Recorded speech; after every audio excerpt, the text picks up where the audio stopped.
This is Daryl from Pennsylvania. When I'm not busy arguing with a 4-year-old, I'm stacking Benjamins. No, Daddy. Live from Joe's mom's basement, it's the Stacking Benjamin Show.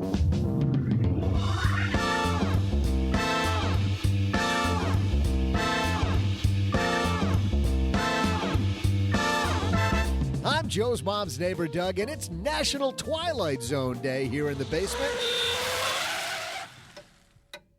You are about to enter a dimension not only of sight and of sound, but of financial peace of mind. Next stop, the Basement Zone. I'm your tour guide on this little journey, and today, you're going to leave your middle-class home where you listen to podcasts and head out to meet one man who casually dropped drugs. He went from addiction to CEO and success coach. The man's name? Michael Brody-Waite. He's the man who will teach us to achieve balance, reclaim energy, and thrive in work and life. Next, should you update your asset allocation given the current pandemic circumstances? During our headline segment, we'll share suggestions. We'll also toss out the Haven Lifeline to Vanessa.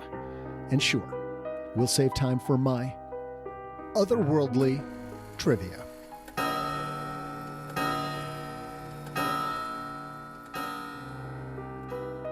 And now, two guys who are caught in a time trap, and they can't get out because they love podcasting too much, baby.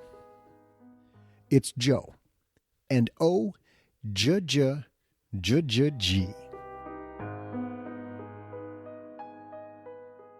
Doug with the Twilight Zone meets Bad Elvis impression. Welcome to Podcasting Monday. Hey, everybody. I'm Joe Salsi. Hi, Average Joe Money on Twitter. And across the card table from me, the other guy caught in a trap, a time trap, and he can't walk out. It's Mr. OG. It's just a regular trap. I don't know that it's more like a bear trap. One of those ones that like clamps your leg down and you're just stuck there. For like 8 years with a microphone shoved against your face. Podcasting boy. We're like the ball and chain of podcasting. Or you're the ball and chain? I'm not entirely sure. I don't even know how any of this stuff works. But anyway, we're both stuck. It is interesting here in the Basement Zone today because we got Michael Brody-Waite coming down here. This gentleman had a little tiny issue with drugs, and he's going to talk about how the lessons he learned not only help shape for him a better life, but also you won't have to go through his pain to get the amazing results that he's had. Fantastic interview coming up today with Michael Brody-Waite, but also a great day, better than ever, to subscribe to the Stacker. Hey, eventually we're going to travel again, and you're going to want to know where we're going. This is how you find out. Tickets will be limited. Act now. StackyBenjamins.com. There's more. And you get money lessons from me, StackyBenjamins.com/stacker for more there. We've got a great show. We've got OG and I sitting here with our coffee, ready to bring you some headlines. Michael Brody-Waite, who normally would be upstairs talking to Mom, but he's on hold on Dad's shortwave today. So let's get the party started. Hello, darlings. And now, it's time for your favorite part of the show, our Stacking Benjamin's headlines. Our first headline comes to us from CNBC. This was out last Wednesday. The Treasury launches 20-year bond to help fund the record borrowing needed this quarter. 20-year bond coming back. They launched it? This is written by Jeff Cox. The Treasury Department's launching a new 20-year bond in an effort to fund a record level of borrowing the government will need to do this year to support the economy through the coronavirus pandemic. As part of its quarterly refunding, the department said it will introduce a 20-year coupon bond later this month. An auction May 20th will feature a sale of $20 billion worth as part of an effort to push the record-setting debt levels further out in terms of duration.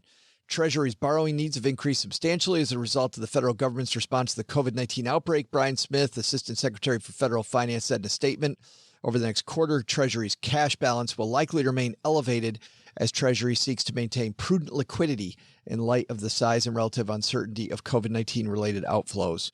lot of people, OG, don't know how treasuries even work, but it generally is at the longest half that time. A 20's kind of Well, we have 30-year notes. Well, right? we do have 30s, correct. But the new 20 replaces some of the old 10s, I think. Probably. I mean, people are putting a lot of emphasis on, oh my gosh, we're borrowing all of this money and yada, yada, yada. And it totally does suck. The interesting thing, I saw this on the interwebs also, is that this last round of borrowing, you ask the question, like, how does this get paid for? You know, you got all this stimulus spending. Oh, they just spent $2 trillion and some went to people and some went to businesses. And who pays for all of this? Well, the government borrows the money. They auction off, just like you were talking about, a 20-year bond. And it's kind of like a reverse auction. Yeah. It's not trying to auction it up. It's auctioning it down. Like, how much will you give me for this? And somebody goes, well, I'll take 1% interest. And somebody goes, I'll take 9/10 of a point of interest, and I'll take 7/10 of a point of interest. It keeps going down until finally somebody stops, and then that's the number. They either get it all, or that's what they sell that amount at. Well, I read that the last round of funding was around like 68 basis points, which in non-stupid finance parlance, it means like 0.68%. And somebody made the point on the internet that said, hey, the government is borrowing, insert number here, $2 trillion at 0.5%, basically. The interest payment, which is what that is, right? You got to have that interest. You pay the interest to the owner of that debt, is minuscule relative to how much money they're borrowing.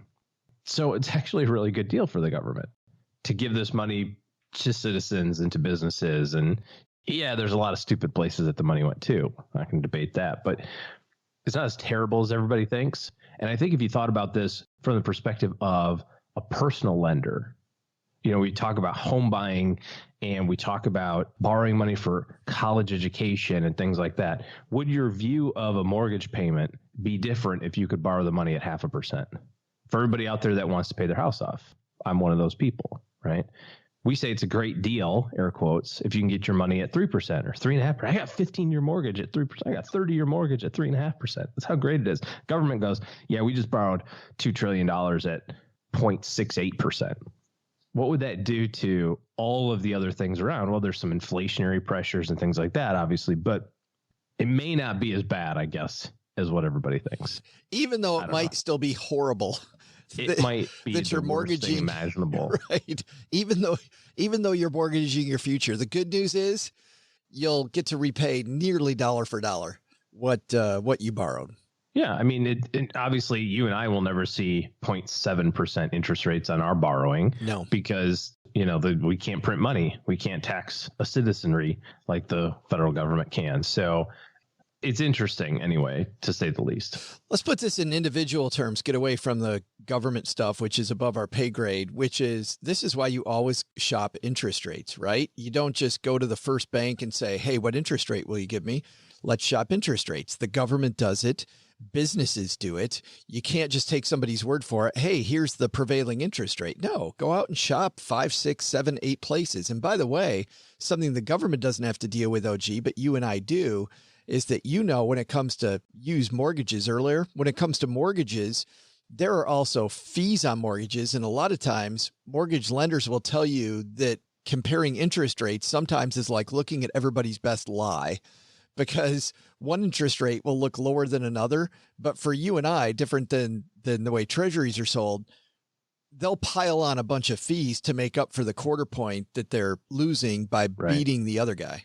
Yeah, if you're looking for it on the mortgage thing, the thing that you're trying to compare is what's called a good faith estimate, because they're going to list out all of the checks that you've got to write and all the checks that they're going to write, how much it's going to cost for the appraisal, how much it's going to cost for this, that, and the other thing.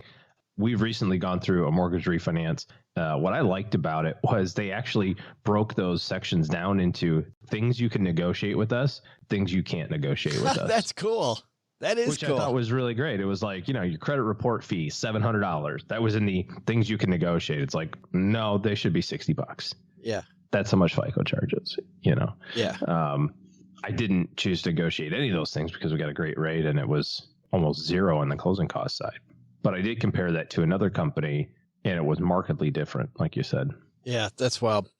Our second headline comes to us from Investment News. This is an industry website for financial advisors and financial professionals. The headline is, advised 401k investors tend to stay the course, according to Morningstar. You see this, OG? Nope. Amid the first quarter's market volatility, 401k participants who use professional advice to help with their 401k plan investing were more likely to sit tight than self-directed investors, research by Morningstar found. According to Morningstar, 5.7% of participants enrolled in the 401k plan as of December 31st changed their portfolio allocations during the first quarter, although the rate of change varied significantly based on how the participant was invested. Only about 2% of participants in target date funds and managed accounts change their portfolios, while more than 10% of participants who self-direct their portfolios made changes. I'm going to rewrite that headline to suit my needs. People who don't follow advice are 5 times more likely to panic. So says Fidelity in recent study. Now, I know what a lot of people who don't have either professional advice in their corner or have a target date fund are saying to their device right now, OG. They're saying, but this is really bad, and people with advisors wrote it all the way down, and I didn't. There's a bigger problem here, folks. Well, I think also, to be fair, the people who are listening to this are most likely to be in the either 98% or the 90% of people who didn't do anything. Yeah, true. You know, which is really funny when we hear back from people who, when we talk about these articles, because we hear back from people like, you got us totally pegged wrong, man. We didn't do anything. It's like, I know, because you're the smart ones. Because you're brilliant. Yes. Because you're doing what you're supposed to be doing. The problem with market timing is that it just sounds so great. It's just really sexy. It's like, why take any of the loss? You could just sell out now and then, you just buy back later type of thing. And it's like a death by 1,000 paper cuts. It just sounds really cool. It's rational. It makes a ton of sense. Hey, I'll just give up a little of the upside. I mean, who cares? I'm not taking all the downside. And that never works. Or maybe it works on half of the trade and it doesn't work on the other half of the trade. Or you get lucky this time and then you try it 5 years later during the next market correction, and 5 years after that, 5 years after that, 5 years after that, and it never works again. And so you've lulled yourself into this belief system. It's just impossible to pick the bottom and the top. I just think about those people and how hard it is to sleep. Like you're sitting every day going, are we at the bottom? These people are watching this run up that the stock market has had lately off the bottom going, oh, did I miss it? Oh, did I miss? Oh, oh man, I hope it goes back down again. I hope it goes back. Are you kidding me? Well, that's the thing. You have to bet on the unlikely event to be right. So let's say, for example, that you happen to be right on February 19th or 20th, and you said, you know what? I'm getting all my money out. You are not thinking on March 23rd. Pull up the Wall Street Journal from March 23rd, or March 24th. Pull up Newsweek. I don't know. Is that still a magazine? It just shows how many I read. Look at the headlines on Yahoo Finance or whatever from March 23rd in the evening or March 24th in the morning. It did not scream buy. It did not say, you know what? The market's down 32%. That was probably the time to put all your money back in. It said like, oh my God, there's still half more to go. If you thought the Great Recession was terrible, just wait till you see what happens with coronavirus. And listen, it may end up being the case. We don't have any idea. We're recording this in May of 2020. The market could go back down again over the summertime and be lower than it was March the 23rd, or it may not. But what we know is that 70% of the time the market goes up. So if it happens to go down and then tomorrow it goes down and the next day it goes down and next week it goes down and the week after that it goes down and the week after that it goes down and the week after that it goes down, what did you just pile up? You just piled up a whole bunch of those 30% of the time the market goes down. And we have 100 years of market data to suggest that 7 out of 10 periods of time it goes up. So if you've got a whole bunch of periods of time where it goes down, it just stands to reason that it has to go back up, and you're not going to pick it. You did not sit there on Christmas Eve 2 years ago and go, stocks are down 20%. This is a great time to invest. You did not sit there on the 23rd. In fact, I know the exact opposite that happened. Personally, know the exact opposite that happened on March 23rd. We're a professional advisor who manages client money. I use advisor in air quotes. I was going to say, did the opposite of this article. We're right. Most like 99.9% of managed money said, you got to sit. He sat all the way until March 23rd. But that's my point. Exact bottom. That shows how deep the desire is to move. You actually had one pro that you have seen who cracked. Even a pro cracked. Yeah, to the tune of like $300 million of client money. I mean, just ridiculous. It was a mess. Here's the thing. If the last 8 weeks or 10 weeks or 12 weeks has caused you to feel concerned about the variability in your portfolio. So what do we do with all of this information? This is where we're going to go with this. If it's caused you to feel concerned about the ups and downs, if it's caused you to have some sleepless periods of time, and that's a real thing, people really have that associated with their money. I mean, I feel that way. Joe, I know you feel that way, and I know you felt that way when you had clients. We're responsible for a lot of stuff for a lot of people. And you remember this sensation too during the recession and during 9/11. It's frustrating to not feel that you have any control over it. But if it caused you real panic, if it caused you real consternation, as things begin to normalize, whatever that looks like, you have to revisit your investment policy and say, hey, I don't want to play that game anymore. That range of ups and downs wasn't what I expected it to be. And if that was you, where, hey, I had all of my money in the S&P 500 because that's just what the internet told me to do, because I put all my money in Vanguard Total Market, or I put all my money in, whatever the ticker symbol is for Vanguard's S&P fund, because that's what the internet said, because the last 10 years, that's been the thing that's done best. So by default, I just kept buying more of it. And then all of a sudden I got 40% of it taken away in the span of a few weeks. And it really scared me. You have to revisit your investment policy and say, okay, if that bothers me, then I have to take a little bit of that off the table. And that looks like reallocation. It looks like having a better asset allocation, which may, God forbid, include things like fixed income at 0.68%, like we talked about 20 minutes ago. But it allows for better variability, or at least more controlled variability. People say that's risk. It's not. It's variability. And if that makes you feel more comfortable, then now you have to say, well, now my goals have changed, or the money that my goals are going to support has changed. I can't plan on getting 10% anymore. I got to plan on getting 7%. And then that means I have to do something different. So you can see how this all like cascades into other decisions. You can't just throw it against the wall and see what happens, or you can't just say, well, I didn't like that, so I'm going to go 60-40 mix from now on. I'm at 60% stocks and 40% fixed income. Whew, I feel better. It's like, well, but hold on, that changes things down the line. Yeah. That changes your expected growth rate. It changes your growth rate during retirement before. Right. So that means you have to do other things. Does it mean did you just cost yourself 2 years of retirement? That might be the case. And that's okay. Well, but that's why I don't like the risk tolerance questionnaires that a lot of people take when they start their job. They'll go into the 401k and they'll say, how much risk do you like? Well, I don't like any risk. I don't like any. Which is fine. But like Stephen Covey says, when you pick up one end of the stick, you pick up the other end. Meaning if I take no short-term risk with my money and I get 2%, my money's never going to grow. And because of that, I have to save dollar for dollar for retirement. So I will very safely never go anywhere. Versus the stock market over short periods of time, which is horrible, is a fantastic place if you look at 10, 15, 20 years historically.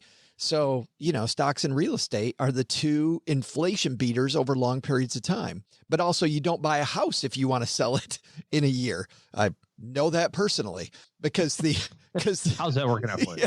The cost on that thing, getting in and getting out, will smoke you over a short period of time. So you buy property and you buy stocks for long periods. Yeah. So if you decide because of a risk tolerance thing that you aren't going to take any risk with your money, you probably won't save enough to get where you want to go. Yeah. There's more decisions that come out of that decision, basically. So, or just market time, it's more fun, day trade, Do what Reddit tells you to do. There's a great, I wish that we had time to cover it, but our friend Ramit, who wrote I Will Teach You to Be Rich, and had a tweet the other day that he screen grabbed from Reddit. And it was basically this whole paragraph of, here's why this is different, and you can't buy and hold, and you can't reinvest your dividends. You have to day trade the heck out of the market to be successful from now on. Written by some internet bot / 20-year-old know-it-all. Right. With a lot of life experience. $800 in his Robinhood account after going long USO at 6 or 10 or some number. But by the way, that was for the 30% of our audience that knows what the hell you just said. It's hilarious. Exactly. For everybody else, just trust us. It's hilarious. You should laugh. Yes. Just laugh along when you don't get the joke, but everybody around you's laughing. But the punchline of it was that he just said, hey, I really feel terrible for people who their first foray into finance is, I'm going to see what the Reddit thread seems to think. Right. Yeah. I think that's probably piece number one. Love Reddit, but love hanging out on Reddit, read a lot of fun stuff on Reddit. I would not take my financial advice from any forum. That's podcasting forum, on the other hand. Yes. Totally legit. Two dudes you don't know podcasting on the internet. I'd take all their advice. Number that goes contrary to what we tell people in our end of the show thing, but we'll go with that one. And then our second takeaway, I think, from this is interest rates. Compare the rate, compare the term, compare the fees. And then you're going to do a good job when you have to borrow money.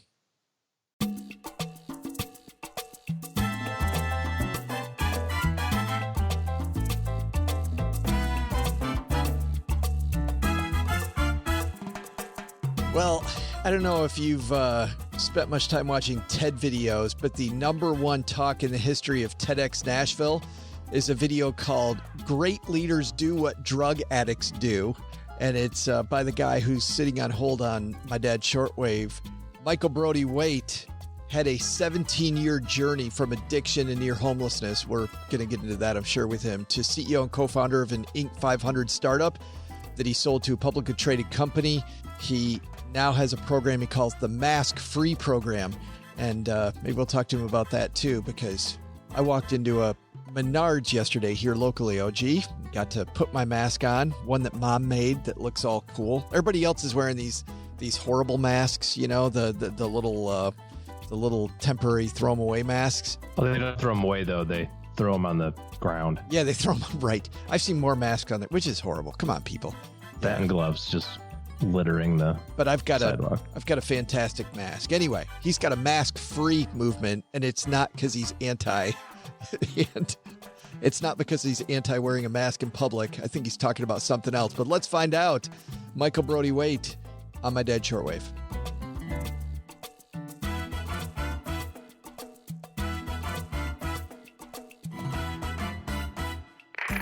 And on My Dad's Shortwave, Michael Brody-Waite joins us. How are you, man? I'm good, man. How are you? I'm fantastic now that you're here, because I can't wait for our audience to hear your story, because you have a story unlike, and I'm laughing, but there's really not a lot to laugh about. It is an amazing story. And before we get to it, I do have to ask you this. Is it tough telling this story over and over and over that we're about to tell? It's tough in the sense that I believe that ego is the enemy of happiness. And so, telling my story can stroke it sometimes, but I feel incredibly honored and blessed to be able to carry this message. And so if what I have to share, there's a lot of people that can relate to what I have to share and they don't talk about it. So if what I have to share helps one person, it's worth it. Well, so let's start with your life today, just to juxtapose what we're about to talk about. Tell me about you today, because, man, you've got a lot of cool stuff going on. You know what? I am very fortunate. So I'm a father and a husband. We have a 15-month-old daughter and another child on the way. And I am an author of a book, a speaker, and I coach leaders on how to be great leaders. I've been very fortunate that I had a career in corporate America for 8 years as a corporate executive. I founded my own company, an Inc. 500 company, and then I ran a nonprofit that helped 2,000 entrepreneurs a year start or grow a business. And now I just spend all of my time helping people unlock their potential using some really different tools and perspectives, to say the least. But it's really enjoyable, and at the same time, it's really freaking scary. Well, my first thought is when you tell me about you today, you think about you being a dad back in the day, like way back then. Would you have ever thought that you would ever be a dad? Actually, yes, because I engage in a lot of risky behavior. So I actually am surprised that I'm not a father 7 times over. Could I father a child? Yes.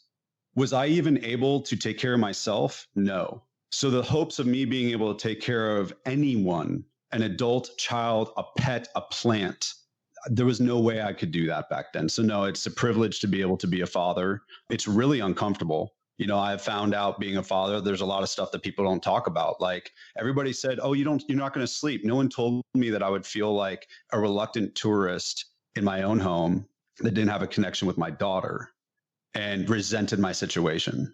Like nobody told me that I might feel that. But when I started telling people that I was going through that, they're like, oh yeah, me too at the beginning. It gets better. I'm like, well, you told me about the lack of sleep. You didn't tell me about this. Yeah. So it's a unique experience to be able to actually really be present and be authentic and all that kind of stuff in this process. At the same time, it's part of my goal is to teach my daughter that she never has to hide her true self and she's able to talk about the hard things. So, well, and that's what I was, and there's a big difference, I guess, to draw the line between what you said, that you're surprised that you're not a father, big difference between fathering a kid and being a dad. I mean, really being a parent. Yeah, I'm still wrapping my brain around the ladder. I'm still trying to figure that out. Dude, my kids are 24 and I'm still wrapping my brain around that. That's what everybody tells me. They're like, good luck. Let me know when you figure it out. I got people that like have grandkids and like, we still don't know. That'll be, it'll teach you a lot about yourself for sure. But no, I never, dude, I did not expect to be alive. I expected to be dead at least 11 years ago, let alone being a husband and a father. Well, let's start off with slipping down that slope. When did you first get started with drugs? So I started experimenting in high school, and then in college, I never really felt like I had the instructions for how to deal with life on life's terms. And I always felt less than. And I found that when I put alcohol or drugs in my body, I could control the way I felt, and I felt better and I felt numb. And so by my junior year in college, I become fully addicted. From the minute I woke up to the minute I passed out at night, my only obsession was to get and stay high. And I ended up getting kicked out of school. I got kicked out of my house, got fired from my job. My car was repossessed. And the only thing I wanted to do was to chase that high. And it was a pretty fast progression. I mean, basically from age 20 to 23, I went from, Fulbright college student to homeless drug addict. When you were going through that and you're kicked out of school, you're kicked out of your apartment, how did you come up with money?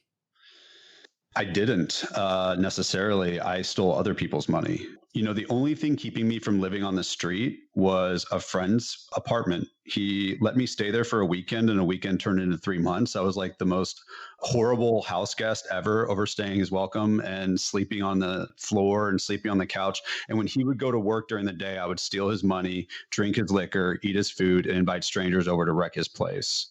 That wasn't obviously going to last, but at the end there, I had nothing, man. I couldn't even afford a belt to hold my pants up. So like I had to rely on whatever means I could use to get money. Yeah, it was amazing reading about holding your pants up with a rope so that you could get the pants to stay on. It's just so symbolic for me. I mean, you think about, oh, no belt, that's not that big of a deal. But like you walk around in the same pair of pants every single day in the same shirt because you can't afford any clothes and they don't even fit. Nothing tells you feel like you're living someone else's life more than wearing someone else's clothes. People started to tell you or tried to tell you were going down the wrong path. What happened when people would bring it up that, hey, things don't look like they're going great for you? I would avoid them at all costs, and I would argue with them and tell them that I was in control and that I had this thing figured out. And I would avoid every difficult conversation that came my way. It is so amazing. When did you, well, tell me one more story. There's a story.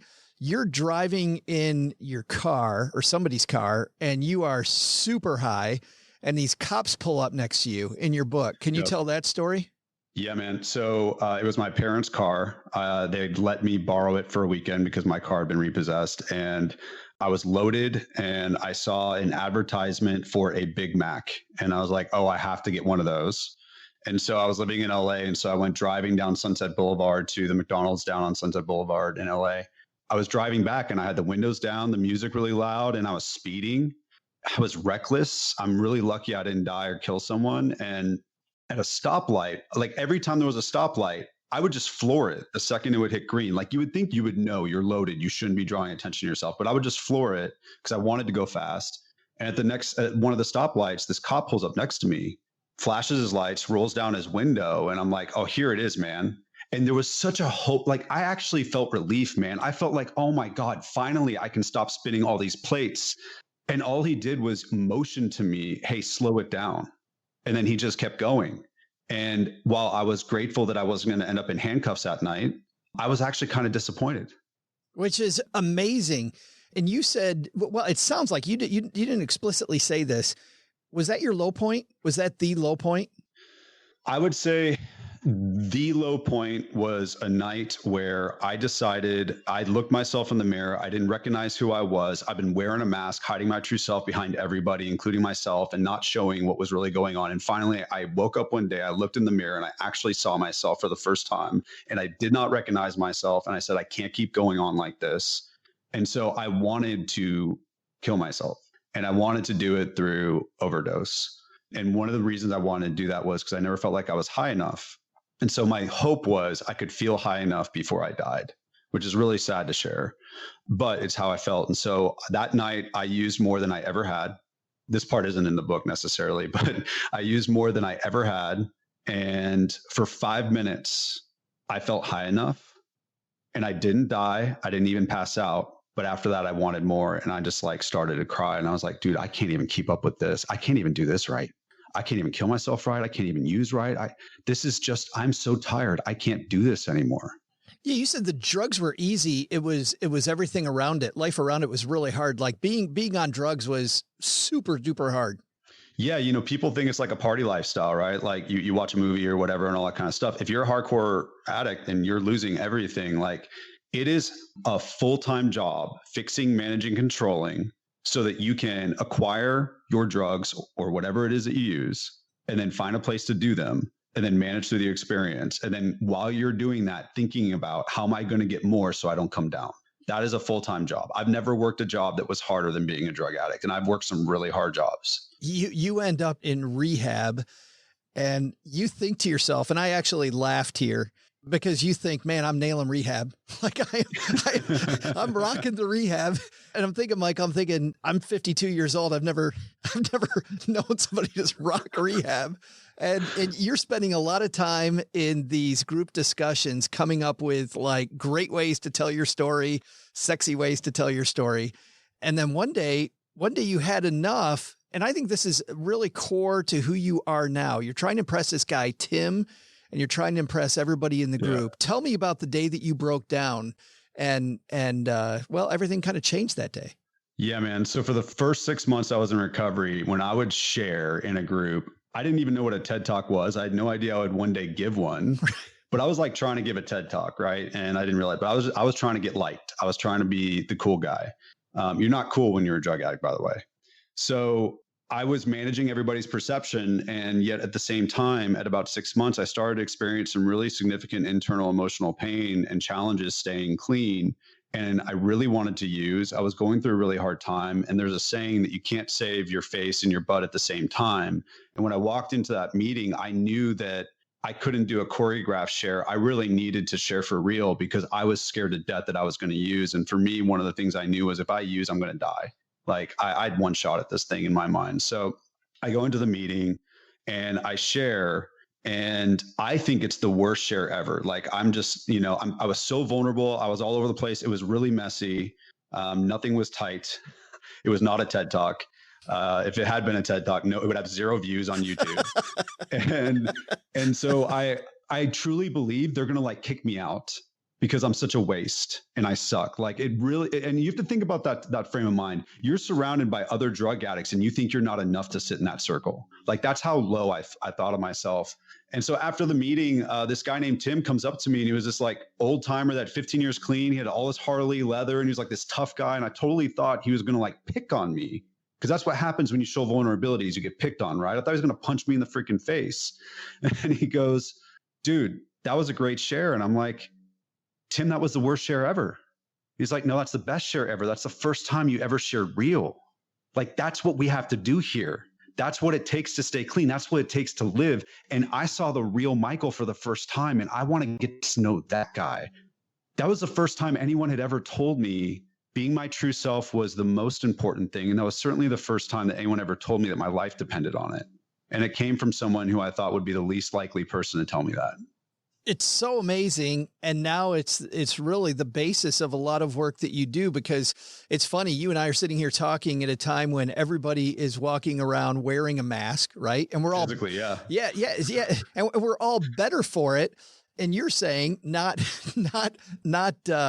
literally take off the, please literally do not take off the mask, but please wear it physically. Yeah. Yes. But figuratively in business, you start going into business, you work your way up the corporate ladder, and you all of a sudden realize that everybody around you is wearing a mask.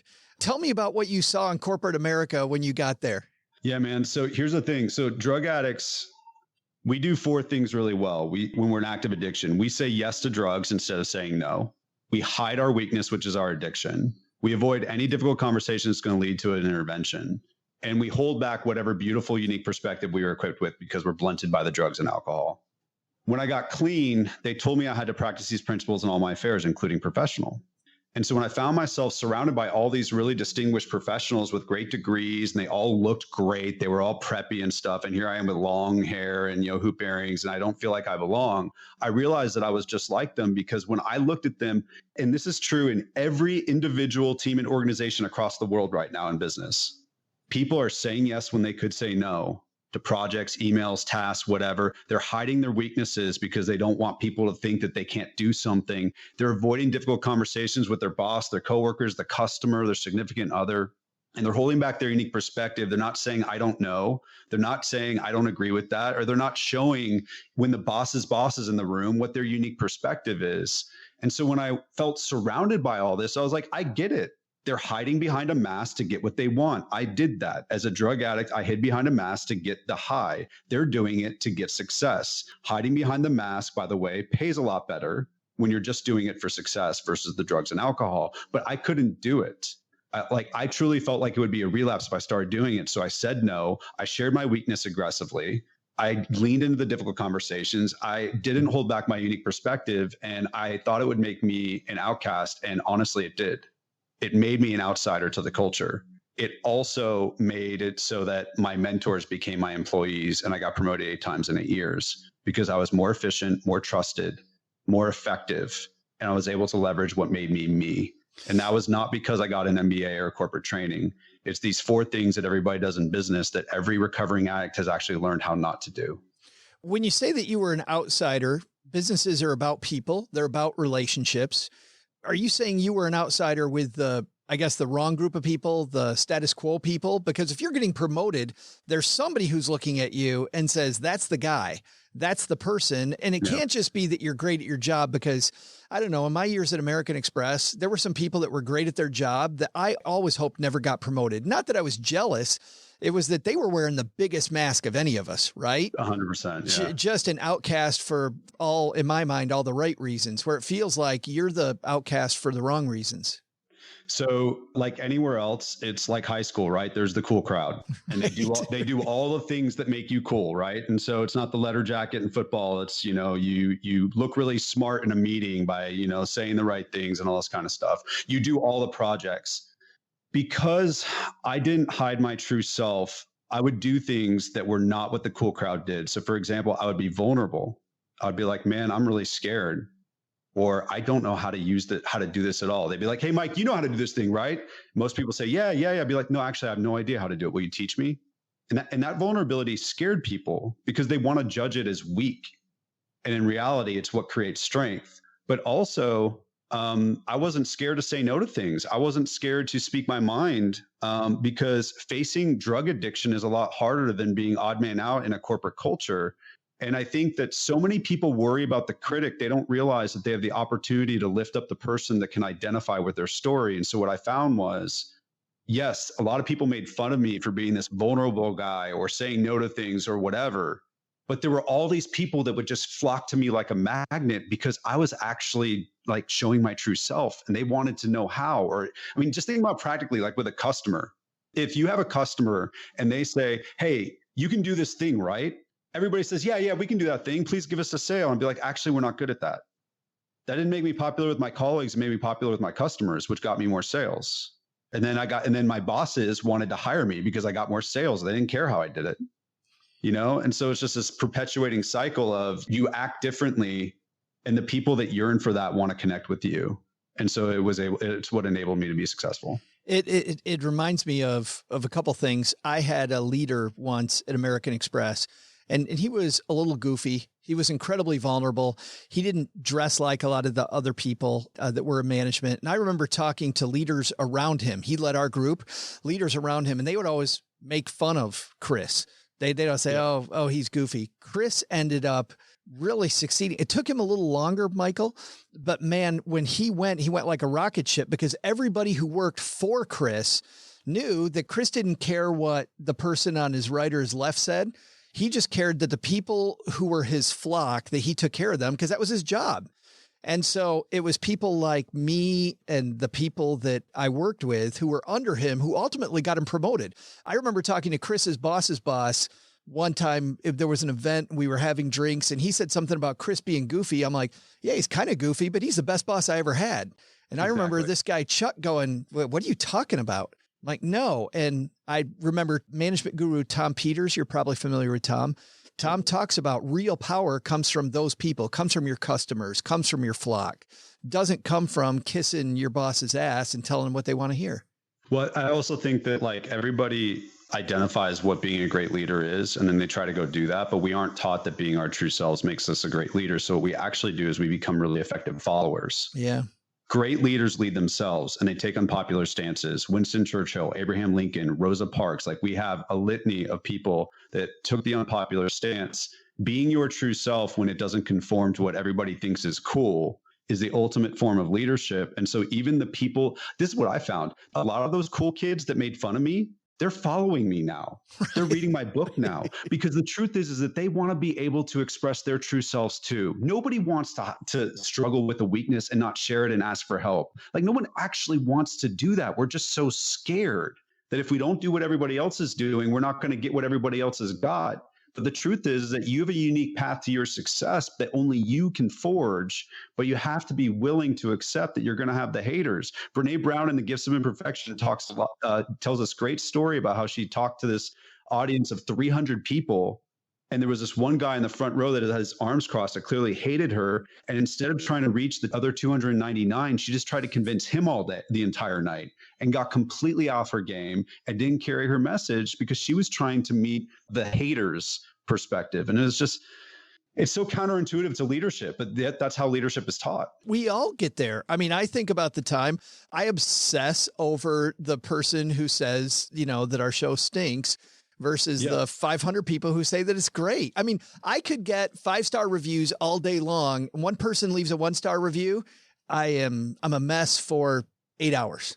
Dude, you know what I had to learn? I do a lot of speaking engagements and workshops, and I did workshops for corporations, and they would hire, like a boss would hire me and bring me to come in. And I'd be like, hey, I believe that great leaders live like drug addicts. If you use the principles that recovering addicts use to recover, you can become a great leader. And then I would do all my sharing and my whole process. And every time I would get 2 different responses.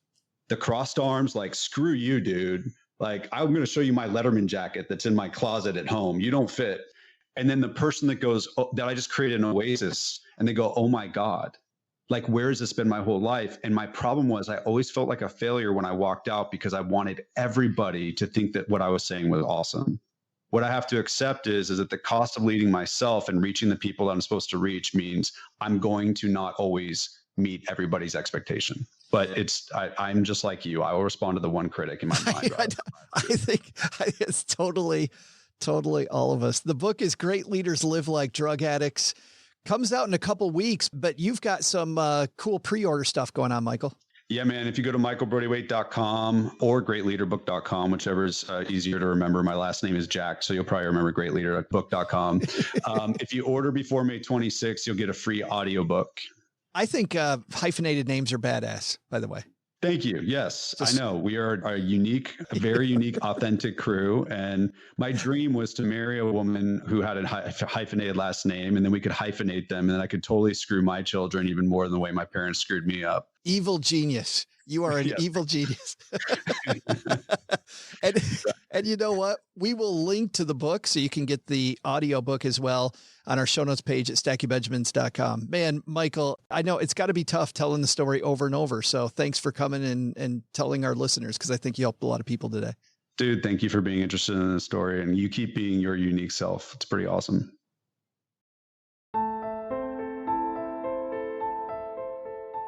I'm Joe's mom's neighbor, Doug. In the year 2020, strange times have befallen us here in the basement zone. The pandemic has forced the crew to shelter in place. Toilet paper has become the local currency. Don't think about asking for hand sanitizer. It's long gone. But the strangest mystery of all, neighbor Doug's stashes of treats, hidden all throughout the basement, are dwindling. Something from the supernatural has penetrated the cinder block basement walls and is abducting the snacks. What supernatural force? We ask you. Why do they need Doug's snacks? This is a mystery in the basement zone. Ponder today's question. What was the name of the host of the Twilight Zone? I'll be back with your answer faster than you can interdimensionally travel to the answer. The following is an actor, not a real person. We tried to find an actual Stacking Benjamins podcast listener, but we're not sure any exist. Yesterday, I turned on one of those other podcasts. More money talk? The topic was something called long-term care, and they couldn't even make me care for the short term. That podcast made me feel like just another number. Hi, I'm Joe's mom's neighbor, Doug, the huge star of the award-winning Stacking Benjamin Show. Are you tired of podcasts that blabber on about money? Are you confused about all this IRA, SEPP, 72T, and fiduciary talk? At Stacking Benjamins, you're not just another number to us. Heck, if you actually listen, you're the only number. That's why we barely ever talk about money. Better yet, we treat you like family. We'll invite you on down to Joe's mom's basement, serve you some pie and maybe even a little lemonade, and best yet, when you leave, we'll complain about you behind your back. Because that's what real family moments are all about. I'm never going back to that old podcast. Stacking Benjamins is a way for me to avoid numbers and feel that warm, fuzzy feeling I get every time I scream at my sister on the phone. Stacking Benjamins, where you're not a number, you're family.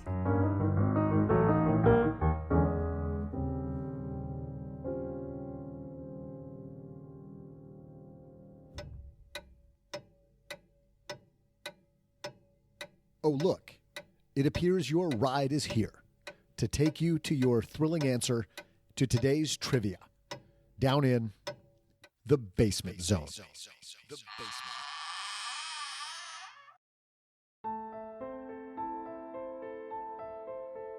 You may remember or think you remember that every stash of treats in the basement is mysteriously disappearing. I hid some of my snacks in the Chutes and Ladders game box. No one ever plays that game. They should have been safe and sound, but no, gone, up in smoke, without a trace. What about the candy stashed in an expired box of Raisin Bran at the end of the basement shelves? Yes, MIA. Whatever supernatural force this is has a nose for all the secret hiding places. It's a quandary, and not as easy as today's trivia answer. Since today is Twilight Zone Day, what was the name of the host of this iconic show? The original series ran for a total of 5 seasons and 156 episodes. First airing in 1959, and concluding in 1964, hosted by none other than Rod Serling. He wrote most of the episodes himself and retained creative control. Now, if only I could find a way to control this outlaw who's been stealing my candy here in the basement zone.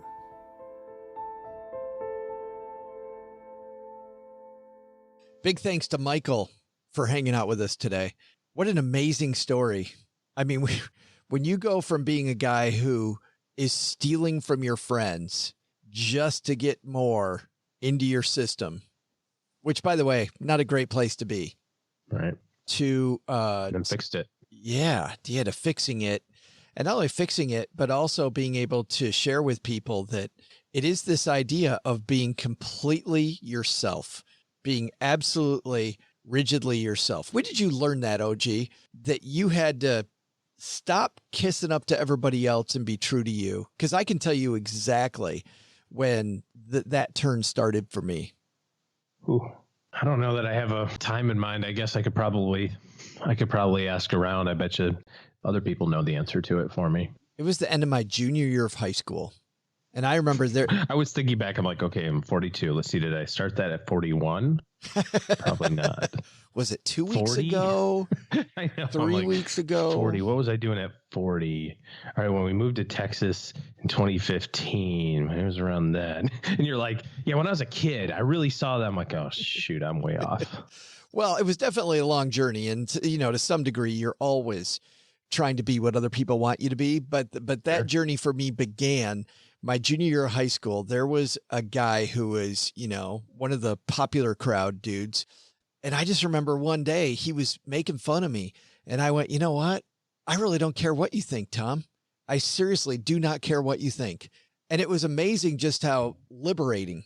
I still remember how liberating that thought was and how it really changed the course of a lot of things that I did from that point on. I went to a military college, basically halfway across the nation from me, because I didn't care. And I was going to do what was right for me at that time. And by the way, for me at that time, I desperately needed military college. I remember I opened up the letter from the Citadel in my bedroom, and it was just this absolute hellhole, like a bomb went off, right? Like probably a lot of teenagers. And I remember the brochure said the Citadel, where manhood meets mastery.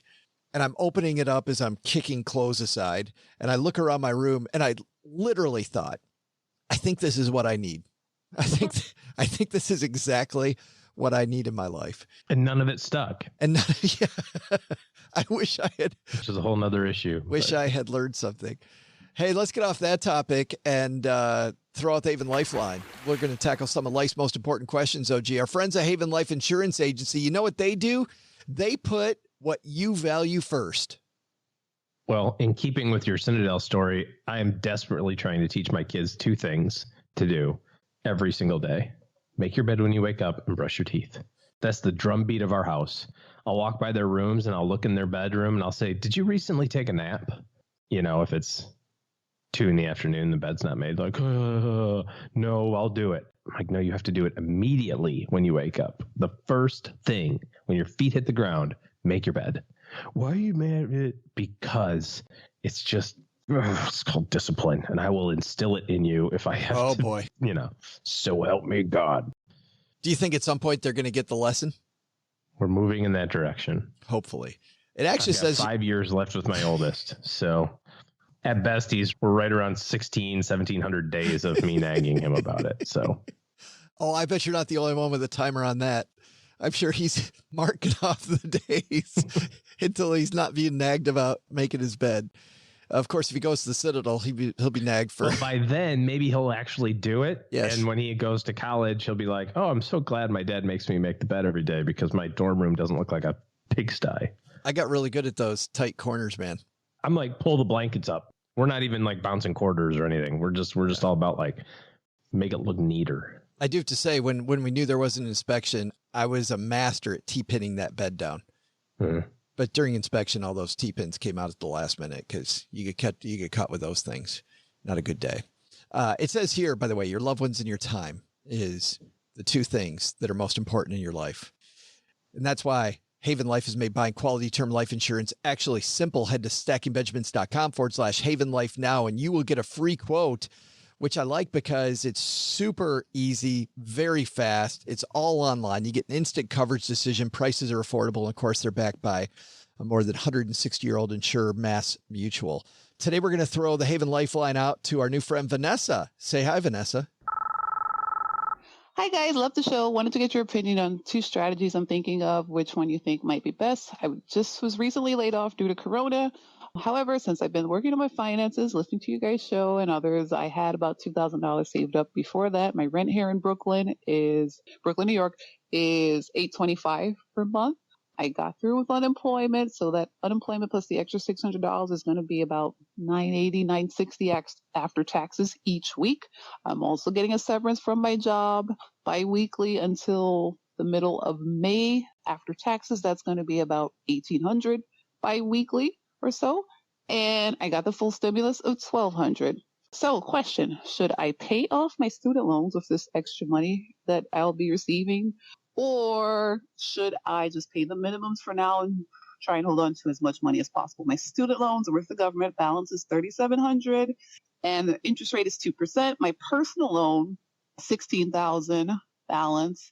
Minimum is $577. Minimum on the student loans, $87, and the personal loan is at 5% interest. I did have a credit card bill until yesterday when I took some of this money to pay it off in full. So I'm not in a bad place financially, actually. So the unemployment, everything else, and plus my savings, I'm in a pretty good place. Also, I work in the accounting field, so whenever I am ready to actually start job hunting, I'm pretty sure I'll get something because you always need people in accounting. What do you? And she hit the 90-second mark, unfortunately. But Vanessa, hey, stay safe there in Brooklyn. Glad to hear you got source of income coming in now. OG, what do you think? Does she pay off her debt or does she hang on to the money? This is 100% hang on the money. There's too many unknowns going on. Obviously, it's a day-to-day, week-to-week, month-to-month situation with some places. No one has any idea what's really going to happen. Everybody's got their own opinions about it. And some states are experimenting with those opinions. So we'll start seeing the effects of those experiments over the next several weeks. But I think you can always go back and pay the loans off. It's going to be much more difficult to have the loan paid off and then ask for the money back to borrow. And out of the hierarchy of things, if you ended up coming back to needing debt, let's say you used all your cash and then something happened and, the unemployment dried up or whatever it was, and now you need a few extra dollars where you're going to go back into credit card debt, which is worse than having student loan debt at 2%. So let's do this in the right order. Keep the cash. Once you get your job back or once you get a new job, and from a cash flow standpoint, you're feeling pretty confident, then just take the lump sum and lump sum off, what the difference would have been after you've accounted for making sure you've got a good cash position. So yeah, I get it. Maybe you're losing a few bucks on interest over the next couple of months, but I'd rather be safe than sorry in this case. I'd even look, Vanessa, at that student loan because there are some federal student loans right now where that very low interest rate you already have, frankly, has been reduced to 0 for the next few months. So I might even check on that and see if you even have to pay anything, because if you're on automatic payments with that, you'll know already because they haven't taken the payment out. If they don't take the payment out, you're automatically getting the government help in the student loan area. If you do have to make a payment, though, then you're probably not eligible for that. But OG, I'm totally with you. This is the opposite advice that we would give, I think, Vanessa, if she told us she had a job and she knew that it was secure. If she had a job today and she knew that for whatever reason that paycheck was going to continue, by all means, then either pay off the debt or get moving, investing it. Either way. Yeah. Thanks for the question, Vanessa. Great question, especially for now with all the uncertainty. I'm sure there's a lot of people that have a similar question. If you have a question for us, head to stackingbenjamins.com/voicemail. And Gertrude, by the way, sending our new friend Vanessa some Haven Life, Stacking Benjamin's Greatest Money Show on Earth swag. All right, that's going to do it for today. Big thanks to, thanks to a lot of people. Doug's going to handle that. If you're somebody, though, that needs somebody to talk to during this time and you have a question that's a little more in depth than we can handle here on the show. You want to talk to a pro without getting any sales pitch. OG is currently doing these, something he hasn't done before, these 30-minute discussions. And you've been telling me that those have been going really, really well. Packed every day, and it's super fun. I can't do it forever because I'm going to get real tired in a hurry. But yeah, just fun helping people and just a quick conversation. I have yet to have somebody want to talk about football or something like that. Really? There's a lot of, oh yeah. Because people are like, hey, I'd like to, but I've really got this other financial thing. So, yeah, because we threw that out there. Dad jokes, football, you'll talk about all that stuff. Exactly. Yes. stackingbenjamins.com/OG if you need some one-on-one time. It's between that and trying to do some YouTube and Facebook Hangouts, trying to do OG as much as we can to help people out here. All right, that's going to do it for today. Doug, you got it from here, man. What should we have learned today? So, what should we have learned today? First, take a lesson from our headlines. Try to steer clear of emotional investing decisions and stick to your plan so you can avoid tragedy when you're ready to spend your dollars. Second, take a lesson from Michael Brody-Waite. Practice rigorous authenticity, surrender the outcome, and do uncomfortable work. You'll thank yourself. But the big takeaway: no real mystery here. It turns out that OG's stomach is a supernatural force. That guy's been spying on me long enough to find my hiding spots and has been stealing them ever since. Or, wait a minute, was it OG? Or just someone who looks like OG?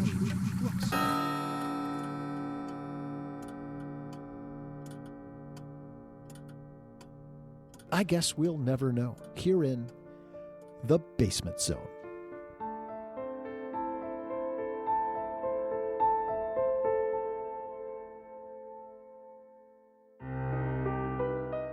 Special thanks to Michael Brody-Waite for coming down to the basement.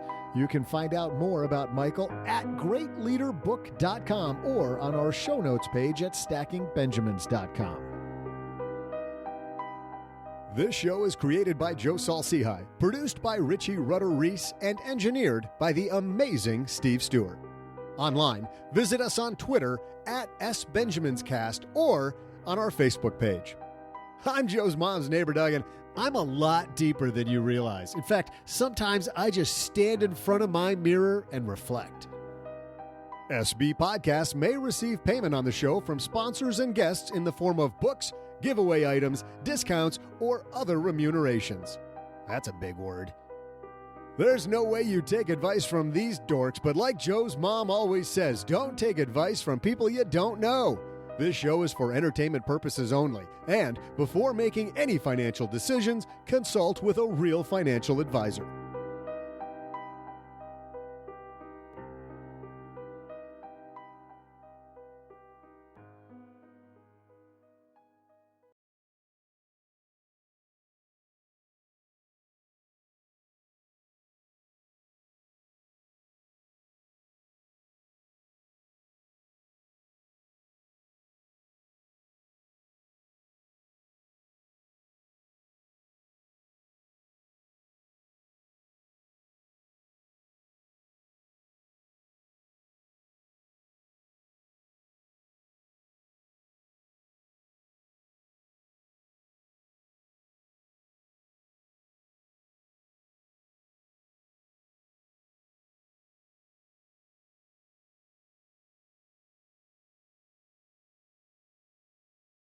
Welcome to the after show. This is the part of the show that doesn't exist. What happens in the after show stays in the after show. We don't talk about it.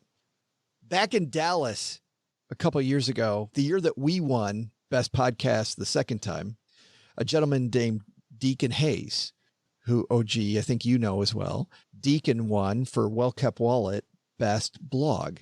Deacon is a dad, and like a lot of us, he's been going crazy during coronavirus time, trying to be a good parent. So Deacon was on Facebook, and I wrote to him and asked if I could play this.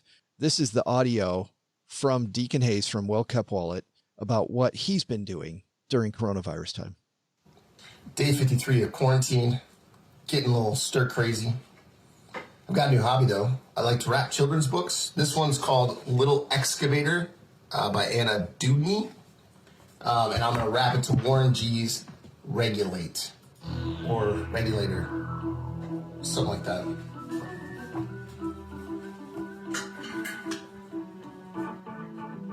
Here come the big rigs rolling down the street.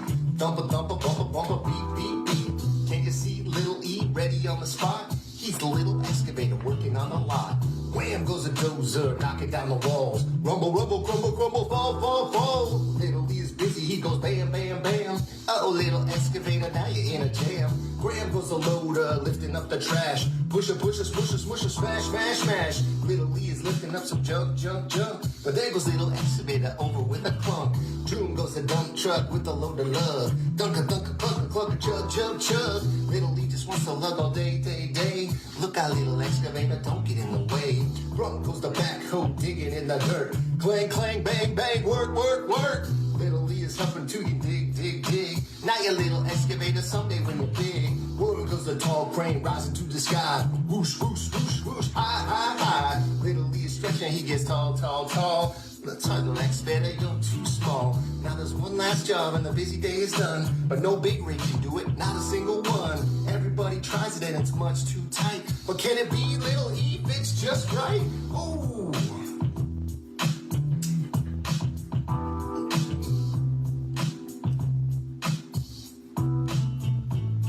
Good job, little excavator, time to take a bow. There's work for you here and now. You might be small, little E, but you will grow. You're a mighty excavator, go, go, go. I have no talents of any kind whatsoever. I saw that. I'm like, Deacon, you are my hero. You are my hero.